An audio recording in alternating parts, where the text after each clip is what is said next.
এমনি তাকায় দেখে একজন বাঁকা হয়ে দাঁড়াইছে, সোজা হয়ে দাঁড়াতে পারে না, কাপড় এইভাবে ধরে রেখেছে। দাঁড়ায় বলেন আসসালাতু ওয়াসসালামু আলাইকা ইয়া রাসূলুল্লাহ। আল্লাহ নবী বলেন, কে রে তুমি এত গভীর রজনীতে আমাকে সালাম দিচ্ছ?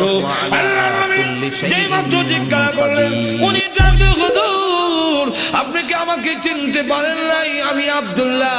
আল্লাহ নবী বলেন, কোন আব্দুল্লাহ? ওগো নবীজি, কিছুদিন আগে ইসলাম ধর্ম গ্রহণ করেছি, আমার নাম ছিল আব্দুল উজ্জা, আমি আপনার নামটা পরিবর্তন করে আব্দুল্লাহ রেখেছেন, আমি সেই আব্দুল্লাহ।